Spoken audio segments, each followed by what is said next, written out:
चुनावों के नतीजे आ चुके हैं। मोदी 3.0 की वापसी हो चुकी है और अब सबकी नजरें इस साल के बजट पर है। बजट में सरकार से इस बार लोगों को बड़ी उम्मीदें भी हैं। बजट में सरकार के बड़े ऐलान की उम्मीद में बाजार तूफान बना हुआ है।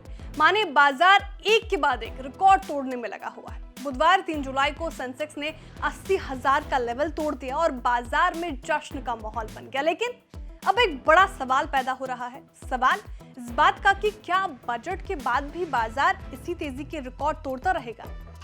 अब इसे लेकर एक बड़ा अपडेट आया है। अपडेट ऐसा कि जिससे शेयर बाजार के इन्वेस्टर्स के चेहरे खुशी से चमक उठेंगे। तो क्या है ये बड़ी खबर, आपको इस रिपोर्ट में हम बताएंगे। नमस्कार, मैं हूं श्रेया ठाकुर और आप देख रहे हैं विस्तक। इस खास एपिसोड में हम बात करने वाले हैं बजट की और शेयर बाजार की। दरअसल ब्लूमबर्ग की एक रिपोर्ट आई है जो बता रही है कि शेयर बाजार में बजट के बाद और चमक दिखाई दे सकती है। ब्लूमबर्ग के कराए इस सर्वे में कहा गया कि सरकार के खर्च पर जोर देने और कॉर्पोरेट अर्निंग्स के बूते बाजार इस साल तगड़े रिटर्न देने वाला है। माना यह जा रहा है कि जुलाई में आने वाले पूर्ण बजट में नरेंद्र मोदी की सरकार कैपेक्स के साथ ही कंज्यूमर स्पेंडिंग बढ़ाने पर बड़ा जोर दे सकती है। लोगों के हाथ में ज्यादा पैसे रहें और वो ज्यादा खर्च करें, इस तरह की पॉलिसीज पर जोर दिया जा सकता है और इसका सीधा असर शेयर बाजार पर भी दिखाई दे सकता है। सर्वे में कहा गया कि इस साल यानी 2024 में शेयर बाजार में 20% का तगड़ा रिटर्न मिल सकता है। भारत के $5 ट्रिलियन के बड़े शेयर बाजार में पूरे एक साल में रिटर्न मिलना देश के लाखों करोड़ों इन्वेस्टर्स के लिए एक बड़ी खुशखबरी है। इस सर्वे में शामिल 24 में से आधे से ज्यादा लोगों का मानना है कि निफ्टी 50 साल 2024 के अंत तक 26,000 के स्तर को छू सकता है। सर्वे में कई ऐसे बड़े कारण बताए गए हैं जो बाजार में नए उछाल की ओर इशारा कर रहे हैं। बाजार में इस उछाल की संभावना ऐसे ही नहीं जताई जा रही, इसके पीछे कई बड़े कारण हैं। पहली वजह, बजट में सरकार कंज्यूमर एक्सपेंडिचर और इंफ्रास्ट्रक्चर कंस्ट्रक्शंस को बढ़ावा दे सकती है और इसका सीधा फायदा कारोबारियों और निवेशकों को मिलेगा।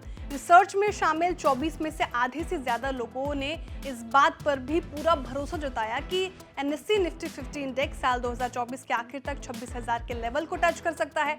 और आज ही की बात करें तो दोपहर 12:30 बजे के करीब निफ्टी 24,338 के लेवल पर था। रिसर्च में शामिल कुछ लोगों ने निफ्टी के इस साल 26,000 से ज्यादा बढ़ने का अनुमान लगाया है।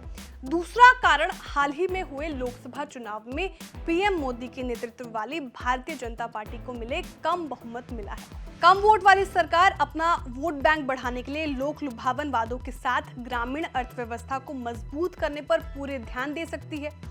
तीसरा कारण, इस साल मॉनसून का जल्दी आना है। मॉनसून आने से चावल, मक्की और सोयाबीन जैसे फसलों से जुड़ी हुई कंपनियों को फायदा हो रहा है। मुंबई बेस्ड एलेरा कैपिटल के हेड ऑफ रिसर्च बिनो पाथीपरम्पिल बताते हैं कि पिछले साल कॉर्पोरेट इनकम मार्जिन में सुधार की वजह से मजबूत रही है और फाइनेंशियल ईयर 2025 में ये और बढ़ सकती है। इसकी वजह से मिड टर्म में भारत की ग्रोथ की रफ्तार बनी रहेगी।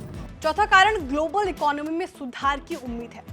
इस सर्वे में शामिल 13 लोगों का मानना है कि निफ्टी 50 इंडेक्स में शामिल कंपनियों की इनकम में अच्छा इजाफा जारी रहेगा, जबकि 5 एनालिस्ट का कहना है कि ये इजाफा अनुमान से ज्यादा है। ब्लूमबर्ग इंटेलिजेंस के आंकड़ों के मुताबिक एनालिस्ट का अनुमान है कि MSCI इंडिया इंडेक्स की कंपनियों की प्रति शेयर आय यानी EPS कैलेंडर ईयर 2024 में 15.6% बढ़ेगी। अगर चीनी कंपनियों की बात करें तो इसी दौरान उनकी EPS में सिर्फ 10% का इजाफा का अनुमान है। तो कुल मिलाकर न सिर्फ आम लोग बल्कि इन्वेस्टर की भी नजरें अब मोदी सरकार के नए बजट पर बनी हुई है। देखना ये होगा कि सरकार क्या आम लोगों के लिए अपना खजाना खोलती है या नहीं। आपको ये रिपोर्ट कैसे लगी, कमेंट में जरूर बताएं। वीडियो को लाइक करें, चैनल को सब्सक्राइब करें और देखते रहिए विस्तार।